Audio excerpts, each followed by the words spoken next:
what should do with the UN first? Okay. Actually, my name is Wamboi. I'm Kenya's youth representative to the UN. Yeah. So I represent the young people at the UN, specifically international forums like the UN General Assembly, Rio Plus 20, and international conferences.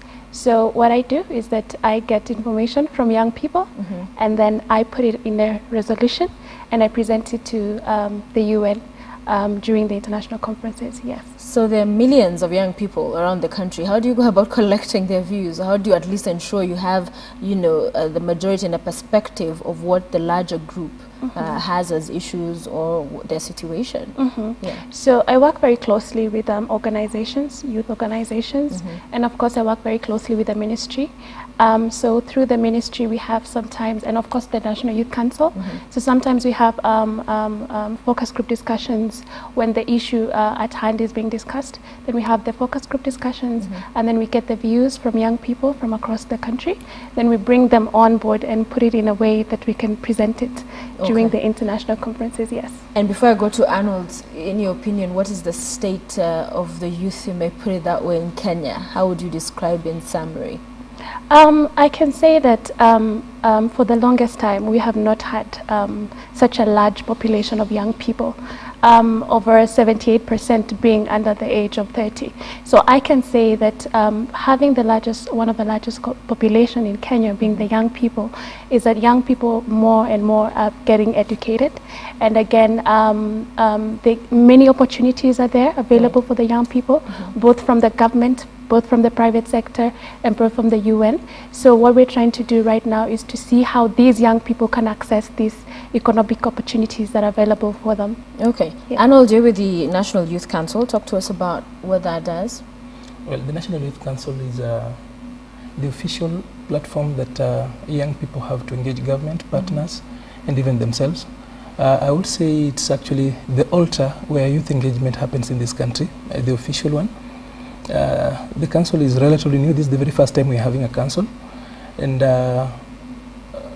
I think we are doing well.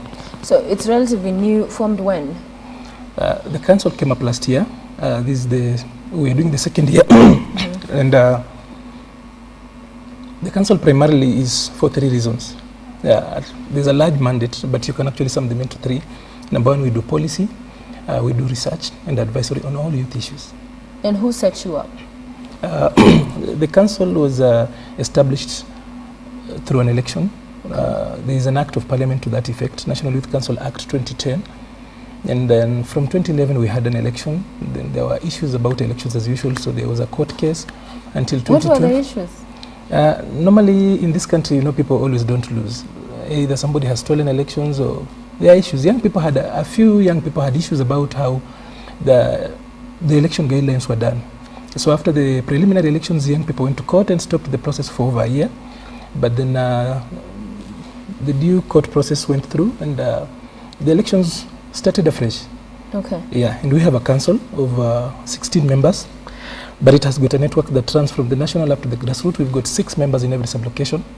It's widely covered, and in this financial year, we are setting up our branches all over the counties to start being functional now going forward. Okay. Yeah. So what have you been able to achieve so far, or what have you put in place to be able to facilitate you to achieve some of your goals as the National Council? Number one, the council we've lobbied for a budget. We've got a budget of about 300 million shillings to set up base. That is helping us put up a secretariat, helping us set up the branches, and put the youth agenda on the table. 2, we were able to hold a National Youth Convention in June. That's about a month ago, to have young people coming together and meeting the government. We had the Deputy President coming on board, talking to young people, and we've been able to lobby so much of the legislation. As you know, the council is about policy, principally about policy, it's a policy unit. Okay. We're doing a lot of advocacy. We've been able to do a number of lobbying. We've ensured now we've got the 30%. We've actually pushed it beyond just being the preferential scheme it was. It's now an act. We are again working with KYPA, the Kenya Young Parliamentarians, to ensure that we've got a National Youth Employment Act in place. The bill is already underway, and going forward, now that we've got a budget and we've got everything moving properly, looking at all that, we actually were working on zero budget. Now we've got a budget.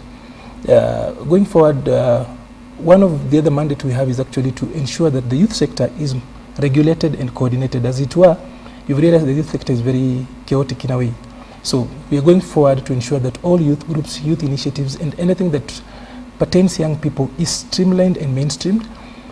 We are ensuring that we are working, going forward, our agenda in this financial year is to ensure that young people leave the periphery and come to the very center of national development. Okay. We are playing sidekicks and those less than honorable roles that young people have been playing. We're bringing them to the center of national development. All right. You mentioned national agenda, and Wambui, speaking of, the youth agenda, and speaking of that, for the youth, what for you is priority? Because there are a myriad of issues and challenges that they face, and we'll perhaps mention some of them, but what for you would be priority in as far as looking at youth in Kenya? I think one of the priorities is unemployment, because we have so many young people who've just finished school, and some are not in school, but there's a lot of idleness and unemployment, especially for the young people. So I think that's a challenge that we should all tackle, unemployment. And of course, there's also other issues that young people go through in terms of the mental health, and there's poverty. Young people have, lots of problems. Yeah. But I think one of the priorities is how can they access the opportunities available for them, and how can they access, job opportunities. How can we actually empower them so that they can be able to live fully, potential lives and all that. So I think that's one of the main challenges, yes. Yeah, you say unemployment, and I think also at the root of that, important to discuss is education and our system of education and what we are churning out from our schools, because then it is people who focused on getting a job and not being entrepreneurs, not starting their own business. It's all about getting that white-collar job. If they don't, they sit around waiting for it. Do you agree that the education system in itself has played a key role in getting us to where we are in unemployment? Blaming or rather heaping the whole challenge onto education sometimes isn't very wise, because the challenges that are facing young people are fivefold. Okay. They're five, and education skills, education and development of skills grouped as one is actually key for young people, because at the marketplace today, you actually are taking at the marketplace two things. You are either taking to the marketplace your goods or the skills you have. Now, we've got a lot of young people. When we talk about education per se, we've got so many young people, and that is the second MDG that we really have done well, at least trying to get the universal education. We are almost 94% literate as a country, but that is not enough to actually ensure that young people can actually make sense of their lives. So there are other issues like access to credit that is very, very key. There are young people who are educated, they've got the skills, but they cannot access credit for business, even if you have to set up a business. Access to information. Information is still the substance of kings to this generation.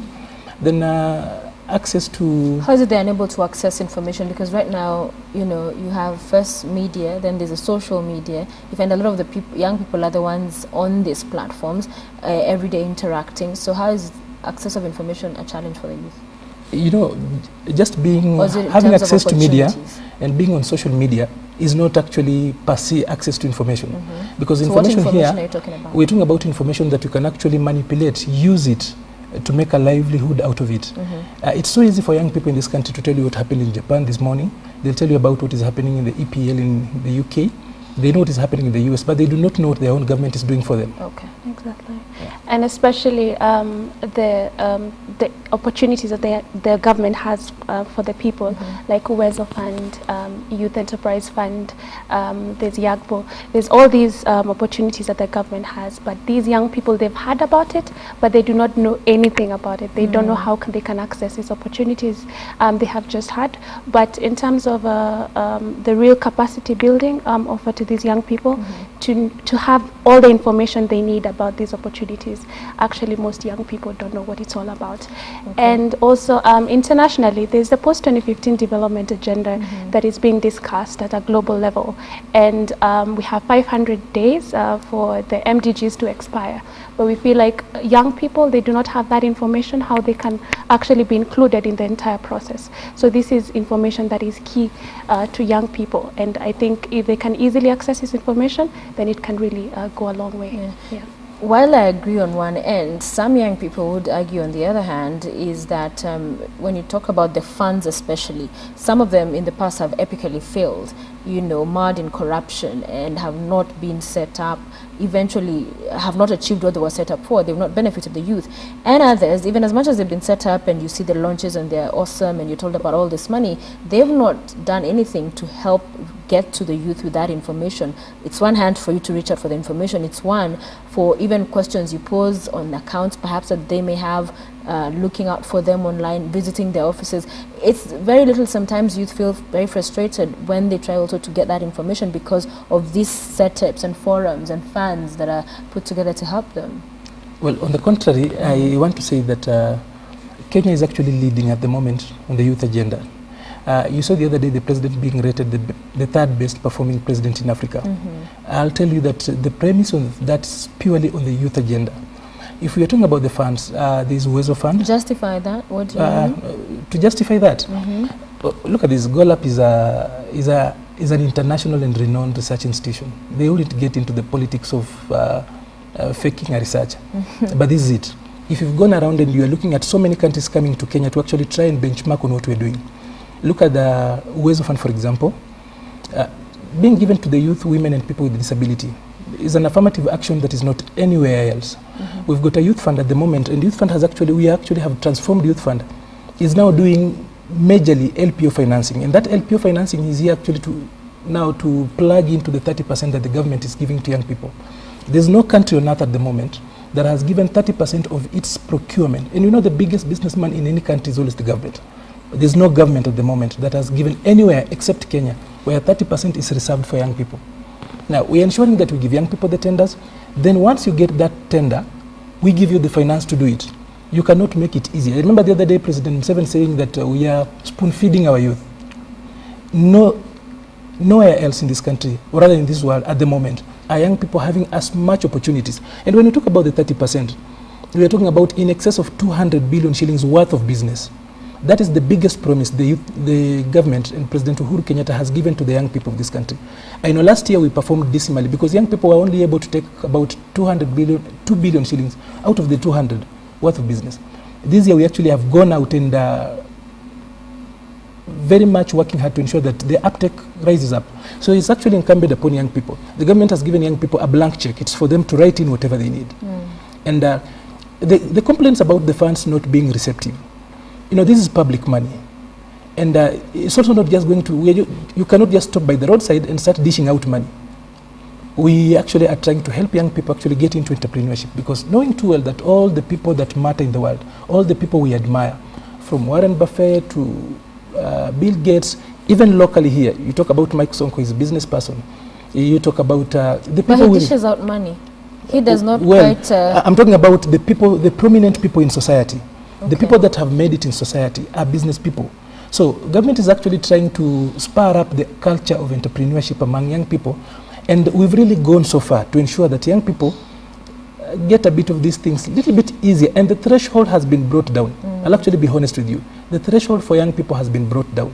Little bit of hard work, little bit of kuamka asubuhi na mapema na kutia bidii, and you make it. Okay. Yeah. Talk to us about leadership and the young people, getting into the places of leadership, taking them up, and because of course usually with young people concerns are experience. Do they know what they're getting themselves into? Are they have they been able to learn off of experience, and are they able to level out with those that have been around for a very long time? Leadership and how the youth should approach the same. I think currently, I think I'm proud to say that this is the first time that we have, especially in Parliament, we have about 47 members of Parliament who are under 35 years. So I think more and more the government and of course Kenya is warming up to the idea of giving young people the opportunity to take part in these leadership opportunities. And I think last year we had 430 senators, women representatives, and governors who are under the age of 35. So I think young people are now taking up these positions, and I think with the opportunities that the government is offering for the young people, now young people are more confident to actually, maybe go for elections, or even talk to young people. And when it comes to education, the education system also is, warming up to the idea that pushing them towards these leadership qualities and all that. Yeah. All right. What about the International Youth Day? That's happening next week. Yes. Talk to us about that. So we've had activities leading towards the International Youth Day, and the Ministry of Devolution and Planning, in partnership with the county government and other partners, the Youth Agenda, Global Peace Foundation, and the UN agencies have all come together to organize the International Youth Day. So this week it started on Tuesday, where we had different thematic areas all leading towards the International Youth Day. On Tuesday we were focusing on the theme, which is youth and mental health, and we included youth inclusion in post-2015 development agenda. So we were focusing on also HIV, AIDS, and alcohol, which NACADA was taking the lead on Tuesday. So we've also been having a 3-day training at the UN, of course, sponsored and supported by UNDP, and they have been doing a 3-day training on entrepreneurship for 150 young people throughout the county, Nairobi County. And tomorrow, I think Friday, we have a stakeholder roundtable meeting at the Intercontinental Hotel. And what we're doing is that the outcomes of the entire week, we are all now formalizing and designing it to an action framework that now the private sector can know how they can plug in the whole process. But the main day being on the 12th, these activities are all leading. Like on Saturday, we have a cleanup in Mathare and planting of trees in Mathare Mental Hospital. And on Monday, we have an exhibition in KICC where we're getting all these government opportunities like Uwezo Fund, Youth Fund, and we're getting the young people to come and showcase their innovations as well on Monday. And Tuesday being the main day, the county government is closing down the street, which is City Hallway, and opening it up for young people to express themselves through music, sports, and culture. And we'll have the official program there, where we will have the government coming, we'll have the UN agencies, the private sector, and we'll be having a time to celebrate the young people. And also it will be a day where we'll now officially launch the action framework for youth, which are action points and policies towards youth development and youth empowerment. Okay, well detailed. You mentioned the theme being about mental health and the youth. Yeah. What informed that? Is there a problem? Are we seeing more youth affected by mental health? Yeah. I think the theme actually was, it was derived from New York, because every year there's a theme. But this year they focused on the mental well-being of the young people, because we realized that it doesn't matter how many opportunities you give to these young people, but if their state of mind is not good, then obviously you're just wasting your time. So it's more of empowering the minds of these young people, and it's also more of giving an opportunity for those who specifically are marginalized, those who are living with mental health illness, and just telling them that, you know what, you are part of us, and we will walk with you through the journey. Okay. Yes. Additionally, why the focus on mental health is because we are living in a global village, and the world today is very fast. The life is fast, a lot of pressures, there's anxiety, there's depression, and a lot of psychotic breakdowns here and there. People are worried about tomorrow, and this actually is affecting a lot of young people. In the days of old, you find older people talking to themselves, so it was always expected of that problems of mental health were associated with young people, with older people. But today you find a lot of young people resorting to suicide. Some are given up. So many young people are actually dead before their time, waking up and they do not have anything. That is why you will actually look at example of the 2007 post-election violence, and the violence attacks that keep on coming up, and crime and so many other things. So many people who've despaired. Is all about the state of mind. So that focus is to help engage young people, tell them that we are one, we are working together. This country's enterprise, Kenya, all belongs to all of us, and we are embracing it. All of us have to work towards it. So we don't talk about sharing the cake and no one baked the cake. So all of us get into the business of baking the cake and share it. Okay. Yeah. Finally, as we end this, the virtue and the place of hard work is one that many young people are criticized of, just wanting things easy, instant coffee kind of generation. They want today to go to school and tomorrow they want to be the billionaires. That putting in the work and investing and all of that has been lost on very many young people. So for you, what is the take home for young people watching, at whatever level they are, that is very important to remember some of the character traits that will get them to where they want to be and where they ought to be? Yeah. I think there is no shortcut to success, Yeah. and I think all the young people should know that success is a process, and you have to go through the process for you to actually be successful. So what I tell young people is that maybe I would just give in my life. I have 3 principles that guide me. Is that and they're the 3 P's. It's passion. First, it's prayer, passion, and persistence. One is that you have to be very prayerful, and you have to, of course, believe in God. And secondly, you have to be passionate. You have to take care of the society, those people who are underprivileged and all that. And you have to work hard and you have to be persistent. And even though you fail, you always have to get up and you always have to continue. So I think the process is the most important, and you can get there, but what's going to keep there is character. So if you have the right character, then obviously you will make it. Well said. In less than a minute. There's no substitute for hard work. True. And there's nothing like good luck. Diligence counts for everything. I want to quote Rudisha's words when he was asked, when he broke the record in Rieti, that what has brought you here? He quoted 3 things. Number 1, discipline. Number 2, discipline. And number 3, discipline. It sums it up. Yeah. Yeah. All right, well said, and thank you for quoting Rudisha. We quote very many times other people. It's good to be quoting also our very own Arnold Maliva, who's National Youth Council board member, and Wambui Kahara, who's Kenya UN representative for Youth Affairs. Thank you both for being with us. We hope, is everybody invited to the 12th celebration? Yes, everybody is invited. Okay, so to come out to the streets of Nairobi. Yeah, On to come 12th out. and 11th. 11th and 12th. Yes. Yeah, and even on Saturday. Yeah. Okay. On Saturday, also they're invited for a cleanup at Mathare Hospital. Right. Yeah. But on the 12th, we'll be on the streets. So Okay. everybody's welcome for that. Everybody's welcome to be Yes. part of. And thank you all for watching. Tomorrow we have a great show for you. Bahati will be here in studio. He's launching his album on Saturday, and tomorrow he'll join us, talk to us more about that and his journey. And of course, a great show. DJ Genius as well will be here with great music for us to get us into the weekend. Enjoy yourself. I'll see you tomorrow. Bye-bye.